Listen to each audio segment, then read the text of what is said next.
तो हेलो मेरे जिगर के छल्लो, मेरे मीठे मीठे रसगुल्लो। तो दोस्तों कैसे हो आप सभी? आशा करता हूँ कि आप सभी बहुत अच्छे होंगे। तो दोस्तों स्वागत है आप सभी का हमारे और एक ब्रांड न्यू वीडियो के अंदर। तो दोस्तों आज हम एक्सप्लेन करने वाले हैं द मूवी कॉल्ड भूल चूक माफ़। तो दोस्तों अगर आप सभी ने ये वाला मूवी नहीं देखा होगा तो इस वीडियो के अंदर आप सभी को भर भर के स्पॉइलर मिलने वाले हैं। तो चलिए हमारे एक्सप्लेनेशन वीडियो को स्टार्ट करते हैं।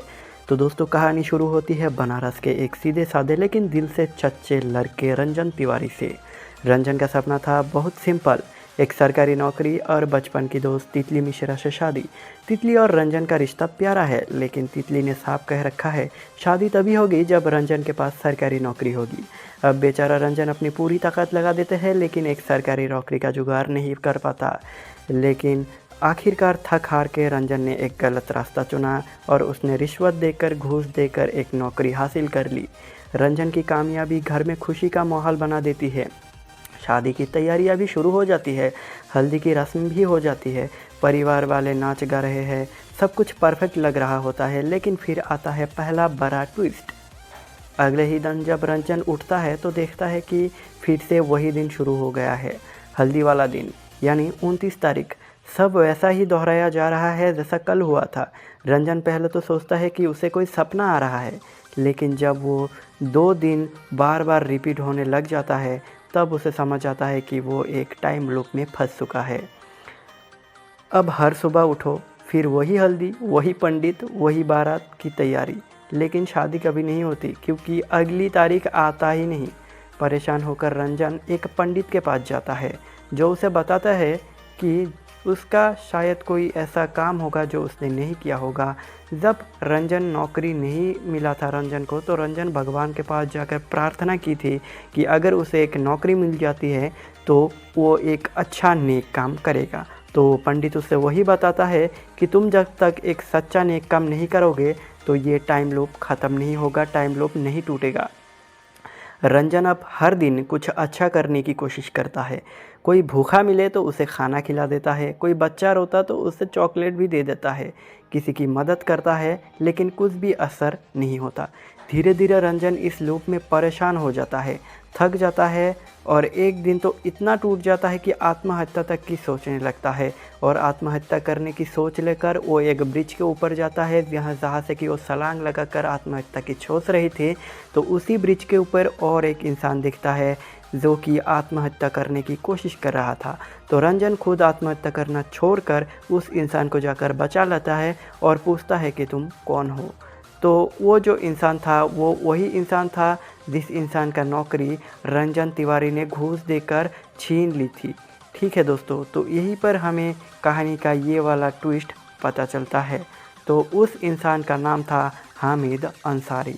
तो वो एक छोटे से गांव का लड़का था और वो बहुत मेहनती था, बहुत पढ़ाई करता था और ज़िंदगी भर पढ़ाई करके वो एक नौकरी हासिल करने ही वाला था। एंड आखिर में जाके रंजन तिवारी जाकर उस नौकरी को हथिया लेता है घूस देकर, जिससे कि उस हामिद अंसारी की जीवन लथपथ हो जाता है और वो सुसाइड करने आया हुआ था।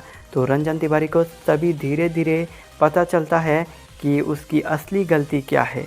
यही रंजन को अपनी असली गलती का एहसास होता है। अब उसे समझ आता है कि नेक काम का मतलब सिर्फ भीख देना या किसी की छोटी छोटी मदद करना नहीं, बल्कि गलतियां सुधारना है जो उसने खुद की है।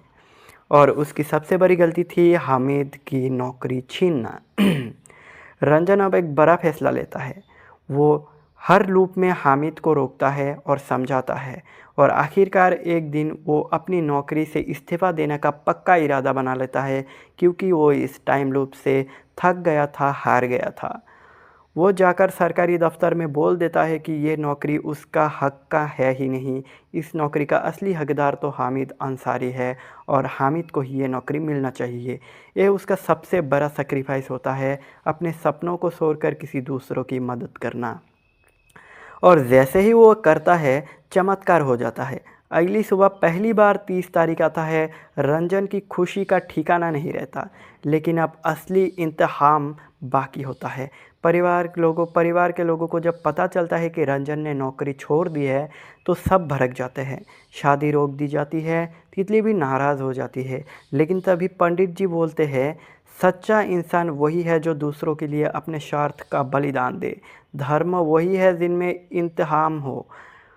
तितली भी ये बात समझ जाती है और रोतो हुए रंजन से माफ़ी मांगते हैं और उससे गले लगा लेती है। और फिर होती है एक शानदार शादी, बिना किसी झूठ या धोखे के। सब खुश, सब संतुष्ट और रंजन एक नया इंसान बन चुका होता है। एक ऐसा इंसान जो अपनी गलतियों से सीखता है और उसे सुधारता है। तो दोस्तों इसी तरीके से हमारी इस मूवी का हैप्पी एंडिंग हो जाता है। तो दोस्तों इस फिल्म की ख़ास बात यह है कि सिर्फ एक टाइम लूप की कहानी नहीं है ये फ़िल्म, बल्कि आत्मा की सफाई, माफ़ी और इंसानियत की ताकत दिखाती है ये फ़िल्म। रंजन की जर्नी हमें यहीं तक दिखाई जाती है और रंजन सच्चाई का रास्ता भले ही मुश्किल हो, लेकिन अंत में वो ही मजबूत होता है, ये कहकर मूवी का अंत हो जाता है। तो दोस्तों अगर आप सभी को हमारे एक्सप्लेनेशन वीडियो पसंद आए तो वीडियो को एक लाइक करो, चैनल को सब्सक्राइब करो। बाकी यार कौन से दूसरे मूवी का एक्सप्लेनेशन वीडियो आपको चाहिए कमेंट कर दो, मैं दूसरा वीडियो उस मूवी के टॉपिक के ऊपर ला जाऊंगा। तो दोस्तों आज के